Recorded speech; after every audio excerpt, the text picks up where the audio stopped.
ప్రధానమంత్రి నరేంద్ర మోదీ ఇటీవల ఏ దేశపు అత్యున్నత పర్యావరణ పురస్కారమైన గార్డియన్ ఆఫ్ ది బ్లూ హొరైజన్ను అందుకున్నారు. సీజల్స్.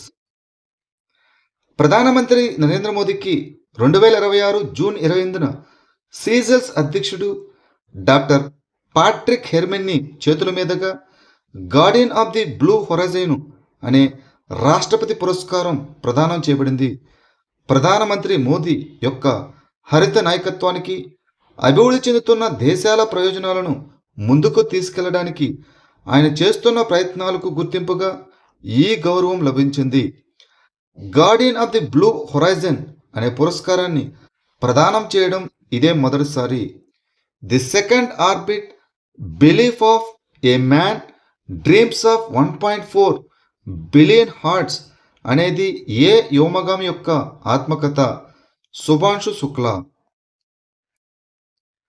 Air chief marshal Amarpreet Singh న్యూఢిల్లీలో గ్రూప్ కెప్టెన్ శుభాంశు శుక్లా ఆత్మకథను విడుదల చేశారు. ఈ పుస్తకానికి the second orbit belief of A man dreams of 1.4 billion hearts అని పేరు పెట్టారు. ఈ ఆత్మకథ ఒక ఫైటర్ పైలట్ నుంచి వ్యోమగామిగా ఆయన ప్రయాణాన్ని, ఆక్సియం 4లో భాగంగా అంతర్జాతీయ అంతరిక్ష కేంద్రంకు ఆయన చేపట్టిన యాత్రను వివరిస్తుంది. ఇది వ్యోమగాముల ఎంపిక, శిక్షణ, యాత్రకు సన్నాహాలు, అంతరిక్షంలోని జీవితంపై లోతైన అవగాహనను ఇది అందిస్తుంది. ఇటీవల జియోగ్రాఫికల్ ఇండికేషన్ అనగా జిఐ ట్యాగులను అందుకున్న సితాహి కుట్కి, నాగ్దమన్ కుట్కి మరియు బైగాని అర్హర్ ఏ రాష్ట్రానికి చెందినవి? మధ్యప్రదేశ్. మధ్యప్రదేశ్కు చెందిన 4 సాంప్రదాయ గిరిజన పంటలకు ఇటీవల భౌగోళిక గుర్తింపు ట్యాగు లభించింది. ఈ జిఐ ట్యాగ్ పొందిన పంటలు సితాహి కుట్కి, నాగ్దమన్ కుట్కి, బైగాని అర్హర్ మరియు క్షత్రియ ధాన్. ఈ పంటలను బైగా తెగవారు ముఖ్యంగా దిండోరి ప్రాంతంలో సాంప్రదాయకంగా సంరక్షిస్తున్నారు. ఇందులో సితాహి కుట్కి మరియు నాగ్దమన్ కుట్కి అనేవి వాతావరణ మార్పులను తట్టుకోగల చిరుధాన్య రకాలు. ఇక బైగాని అర్హర్ అనేది సేంద్రియ పద్ధతిలో పండించిన కంది రకం. ఇక క్షత్రియ ధాన్ అనేది జబల్పూర్ మరియు కట్నీలో పండించే ఒక సాంప్రదాయ సుగంధ బియ్యం రకం. పిఎం రాహత్ పథకం యొక్క ప్రాథమిక లక్ష్యం ఏమిటి? రోడ్డు ప్రమాద బాధితుల చికిత్స. బాధితులు ప్రయోజనాలను సులభంగా క్లెయిమ్ చేసుకునేందుకు వీలుగా ఇటీవల పిఎం రాహత్ పథకం కింద ప్రమాద బాధితుల ముఖ గుర్తింపు అవసరాన్ని తొలగించారు. ఈ పిఎం రాహత్ అనగా రోడ్డు ప్రమాద బాధితుల ఆసుపత్రి సంరక్షణ మరియు హామీతో కూడిన చికిత్స. ఇది రోడ్డు రవాణా మరియు రహదారుల మంత్రిత్వ శాఖ యొక్క కేంద్రంగ పథకం. ఈ పథకం కింద అర్హులైన ప్రతి రోడ్డు ప్రమాద బాధితునికి ప్రమాదం జరిగిన తేదీ నుంచి 7 రోజుల వరకు 1.5 లక్షల వరకు నగదు రహిత చికిత్సను అందిస్తారు. ఇటీవల వార్తల్లో కనిపించిన బంగినపల్లి మామిడిని ప్రధానంగా ఏ రాష్ట్రంలో పండిస్తారు? Andhra Pradesh. Agricultural and processed food products export development authority ఇటీవల భారతదేశం నుంచి సింగపూర్కు ప్రీమియం బంగినపల్లి మామిడి పండ్ల మొదటి వాణిజ్య సముద్ర రవాణాను సులభతరం చేసింది. ఈ బంగినపల్లి మామిడి భారతదేశంలోని అత్యంత ప్రజాదరణ పొందిన మామిడి రకాల్లో ఒకటి. దీనిని ప్రధానంగా ఆంధ్రప్రదేశ్లో పండిస్తారు. దీనిని బెనిషాన్, బనేషాన్, బెనిసాన్, చపటాయి మరియు సఫేదా అని కూడా పిలుస్తారు. ఈ రకం దాని బంగారు పసుపు రంగు, పీచులేని గుజ్జు, గొప్ప తీపి మరియు సువాసనకు ప్రసిద్ధి చెందింది. దీనివల్ల అంతర్జాతీయ మార్కెట్లో దీనికి అధిక గిరాకీ ఉంది. ఈ బంగినపల్లి మామిడికి 2017లో భౌగోళిక సూచిక అనగా జిఐ ట్యాగ్ లభించింది. ఇటీవల వార్తలో కనిపించిన బాస్ స్కామ్ ఏ రకమైన సైబర్ క్రైమ్కు సంబంధించినది? సీఈఓగా నటిస్తూ మోసం చేయడం లేదా వ్యాపార ఈమెయిల్ రాజీ. భారత సైబర్ క్రైమ్ కోఆర్డినేషన్ సెంటర్ ఐఫర్సి బాస్ స్కామ్ లేదా సిఇఓ నకిలీ మోసం అని పిలువబడే ఒక కొత్త సైబర్ మోస ధోరణి గురించి హెచ్చరించింది. ఈ స్కామ్లో సైబర్ నేరగాళ్లు సీనియర్ అధికారులుగా లేదా ఆర్బీఐ వంటి నియంత్రణ సంస్థల ప్రతినిధులుగా నటిస్తూ అత్యవసర నిబంధనల పాటింపు సందేశాల పేరుతో ఈమెయిల్ లేదా వాట్సాప్ ద్వారా హానికరమైన .zip ఫైలును పంపుతారు. ఈ స్కామ్లో కాంటాక్ట్ మ్యానిపులేషన్ కూడా ఉంటుంది. దీనిలో దాడి చేసేవారు సిబ్బందిని మోసగించడానికి సిఇఓ పేరుతో నకిలీ నంబర్లను సేవ్ చేస్తారు. నోంకిల్లెం వన్యప్రాణుల అభయారణ్యం ఏ రాష్ట్రంలో ఉంది? మేఘాలయ. ఇటీవల సంరక్షించబడిన ఒక చైనీస్ పాంగోలిన్ మరియు ఒక ఆసియా పామ్ సివెట్ను మేఘాలయలోని నోంకిల్లెం వన్యప్రాణుల అభయారణ్యంలోకి విడుదల చేశారు. ఈ నోంకిల్లెం వన్యప్రాణుల అభయారణ్యం మేఘాలయలో తూర్పు హిమాలయ గ్లోబల్ బయోడైవర్సిటీ హాట్స్పాట్ పరిధిలో ఉంది. దీనిని 1972 నాటి వన్యప్రాణుల సంరక్షణ చట్టం కింద 1981లో స్థాపించారు. ఉమ్రుటు నది ఈ అభయారణ్యానికి పశ్చిమ సరిహద్దుగా ఉంది. ఈ అభయారణ్యంలో ఉష్ణమండల తేమతో కూడిన ఆకురాల్చే మరియు ఉష్ణమండల పాక్షిక సతతహరిత అడవులు అధికంగా ఉన్నాయి. ఇటీవల వార్తలో కనిపించిన లోనార్ సరస్సు ఏ రాష్ట్రంలో ఉంది? మహారాష్ట్ర. రాష్ట్రంలో జలాశయాలు మరియు భూగర్భ జలాల మట్టాలు తగ్గుతున్నప్పటికీ మహారాష్ట్రలోని లోనార్ సరస్సు నీటి మట్టం పెరుగుతూ ఉండడంతో ఇటీవల అది వార్తల్లో నిలిచింది. ఈ లోనార్ సరస్సు మహారాష్ట్రలోని బుల్దానా జిల్లాలో ఉంది. ఇది బస్టాలిక్ శిలలో ఏర్పడిన ప్రపంచంలోని ఏకైక ఉల్కాపాత బిలం. సుమారు 50,000 సంవత్సరాల క్రితం దక్కన పీఠభూమిపై ఒక ఉల్కాపాతం వల్ల ఈ బిలం ఏర్పడింది. సముద్రపు నీటి కంటే సుమారు 7 రెట్లు ఎక్కువగా ఉప్పగా ఉండే ఈ ఉప్పునీటి బిలపు సరస్సు కూడా ప్రపంచంలోనే ఏకైకది. ప్రపంచంలోని అగ్రశ్రేణి పర్యాటక ఆర్థిక వ్యవస్థ గల దేశం ఏది? United states of America. ప్రపంచంలోని అతిపెద్ద పర్యాటక ఆర్థిక వ్యవస్థ యునైటెడ్ స్టేట్స్ ఆఫ్ అమెరికా. ఇది తన జీడిపికి సుమారుగా $2.36 ట్రిలియన్ అందిస్తుంది. భారీ దేశీయ ప్రయాణ వ్యయం మరియు అధిక సంఖ్యలో లాభదాయకమైన అంతర్జాతీయ సందర్శకుల రాక ఈ అసమానమైన ఆధిపత్యానికి కారణం. World travel and tourism council ప్రకారం భారతదేశం తన జాతీయ ఆర్థిక వ్యవస్థకు $231.6 బిలియన్ సహకారం అందిస్తూ ప్రపంచంలోని అతిపెద్ద పర్యాటక ఆర్థిక వ్యవస్థల్లో 8వ స్థానానికి చేరుకుంది. ఈ WTTC రాబోయే 10 ఏళ్లలో భారతదేశం ప్రపంచవ్యాప్తంగా 4వ స్థానానికి చేరుకుంటుందని అంచనా వేసింది. పారిశ్రామిక వృద్ధిని వేగవంతం చేయడానికి మరియు పెట్టుబడులను ఆకర్షించడానికి ఇటీవల గో ఈస్ట్ పాలసీని ప్రారంభించిన రాష్ట్రం ఏది? ఒడిస్సా. ఒడిస్సా ఇటీవల గో ఈస్ట్ పాలసీని ప్రారంభించింది.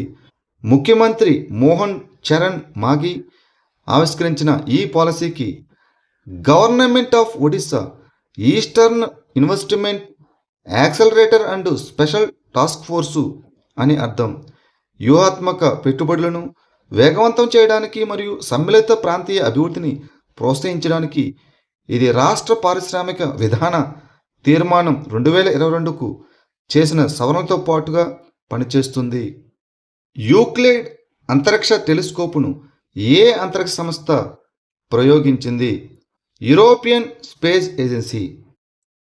ఇటీవల యూక్లిడ్ అంతరిక్ష టెలిస్కోపు పాలపొంత కేంద్ర ప్రాంతానికి చెందిన అత్యంత వివరణమైన చిత్రాల్లో ఒకదాన్ని తీసింది. ఒకే చిత్రంలో 60 బిలియన్లకు పైగా నక్షత్రాలను వెల్లడించింది. యూక్లిడ్ అనేది 2023లో యూరోపియన్ స్పేస్ ఏజెన్సీ ప్రయోగించిన 1.2 మీటర్ల అంతరిక్ష టెలిస్కోపు. ఇది బిలియన్ల కొద్దీ గెలాక్సీలను మ్యాప్ చేయడానికి మరియు విశ్వం యొక్క విస్తరణ పరిణామాన్ని అధ్యయనం చేయడానికి రూపొందించబడింది. డార్క్ మ్యాటర్ మరియు డార్క్ ఎనర్జీతో సహా చీకటి విశ్వాన్ని అన్వేషించడం దీని యొక్క ప్రాథమిక లక్ష్యం. FP5 ఫ్లెమింగో దీర్ఘశ్రేణి క్షిపణిని ఏ దేశం అభివృద్ధి చేసింది? ఉక్రెయిన్. వోల్గాగ్రాడ్ ప్రాంతంలోని రష్యా రక్షణ తయారీ కేంద్రంపై తమ FP5 ఫ్లెమింగో దీర్ఘశ్రేణి క్షిపణులు దాడి చేశాయని ఉక్రెయిన్ ఇటీవల ప్రకటించింది. ఈ FP5 ఫ్లెమింగో అనేది దేశీయంగా అభివృద్ధి చేయబడిన భూమి నుంచి ప్రయోగించే క్రూయిజ్ క్షిపణి. దీని యొక్క పరిధి 3000 కిలోమీటర్ల వరకు ఉంటుంది. ఈ క్షిపణిని తక్కువ ఎత్తులో ప్రయాణించేలా రూపొందించారు. దీనివల్ల ఇది శత్రువుల కంట పడకుండా తప్పించుకోగలదు మరియు ఎలక్ట్రానిక్ అంతరాయాల మధ్యగా కూడా పనిచేయగలదు. అమరాబాద్ టైగర్ రిజర్వ్ ఏ రాష్ట్రంలో ఉంది? తెలంగాణ. అఖిల భారత పులుల అంచనా 2026 అమరాబాద్ టైగర్ రిజర్వ్లో పులుల ఉనికి బలంగా ఉందని అంచనా వేసింది. అమరాబాద్ టైగర్ రిజర్వ్ తెలంగాణలోని తూర్పు కనుమల్లోని నల్లమల కొండల్లో ఉంది. 2014లో ఆంధ్రప్రదేశ్ విభజన తర్వాత పూర్వపు నాగార్జున సాగర్ శ్రీశైలం టైగర్ రిజర్వ్ నుంచి దీనిని ఏర్పాటు చేశారు. కృష్ణానది మరియు దాని నిరంతర ప్రవాహాలు ఈ రిజర్వ్ గుండా ప్రవహిస్తూ శ్రీశైలం మరియు నాగార్జున సాగర్ జలాశయాలకు ఆధారాన్ని అందిస్తాయి.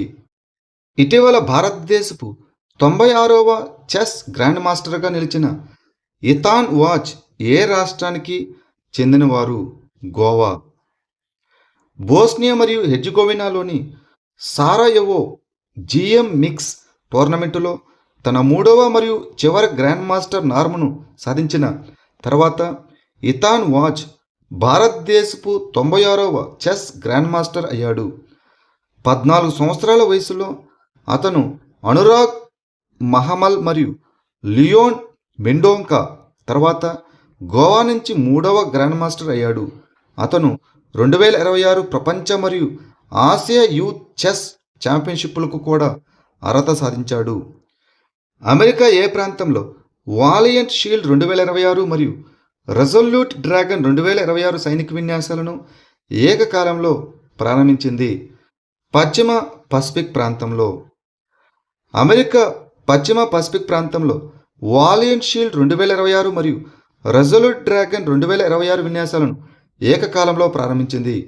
ఒకదానిపై ఒకటిగా జరుగుతున్న ఈ బహుళ రంగాల సైనిక విన్యాసాలు ప్రధానంగా చైనా సరిహద్దులపై ప్రత్యేకించి దాని చుట్టుపక్కల ఉన్న భూభాగాలపై దృష్టి సారించాయి.